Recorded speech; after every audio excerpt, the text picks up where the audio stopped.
నమస్కారం అండి. నమస్తే. చాలామంది ఫ్రెండ్స్, నా స్నేహితులు నాతో ఎలా సంఘర్షాలు చేస్తారంటే, ఎలా సంవాదాలు ఆడతారంటే, గురుమూర్తి గారు నువ్వు ఎవరికి దోఖా చేశావా అని అడుగుతుంటారండి. ఎవరికి మోసం చేశావా అని అడుగుతుంటారు.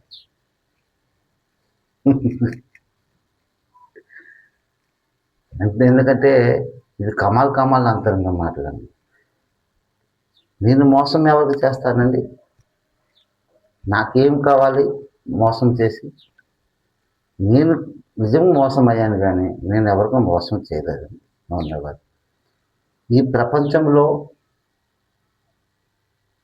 చాలామంది జ్ఞానులు, విజ్ఞానులు ఉండే ఉన్నారు. తమ తమ చరిత్రలు ఉండే ఉన్నాయి.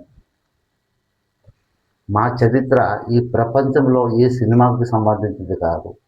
లేదా ఈ యొక్క బొంకు మాటలు, అబద్ధాలు ఆడుకున్న మాటలు ఇవి కావు. No never. ఇది సత్యమే మాట్లాడుతుంది యూట్యూబ్ ఛానల్. ఎస్.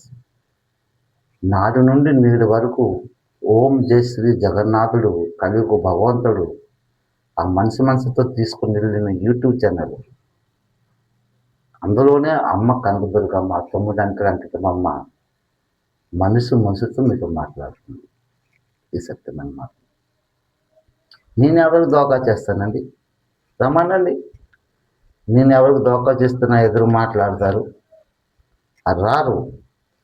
ఇప్పుడు నాకు 2 భార్యలు ఉన్నానంటే వాళ్ళేంటి, వాళ్ళకి నేను దోఖా చేశానా?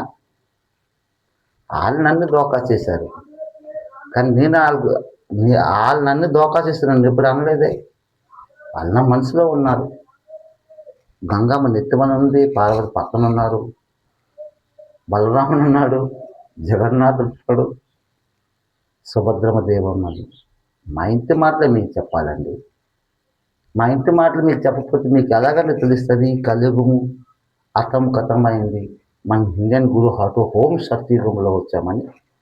మరి ఈ ప్రపంచంలో ఏ మీడియా ఫ్రెష్ రిపోర్టర్, లేదా ఏ జ్ఞాని విజ్ఞాని, లేదా ఏ పండితుడు, ఏ ఫాస్టర్ ఫాదరు, ఈ ముల్లాజీస్, ఈ సిక్ పంజాబ్లు ఎవరున్నారండి చెప్పినారు? ఎవరున్నారా? రమ్మనండి నా ఎదురుగా. మనం సంఘర్షాలు చేస్తాం, సంవాదాలు ఆడతాం, అంతరంగా మాట్లాడతాం. ఎవరు రారు. నాడు ఢిల్లీలో చాలా సంఘర్షాలు జరిగాయి. వాళ్ళకి అర్థం అయ్యింది ఓం సత్యమో.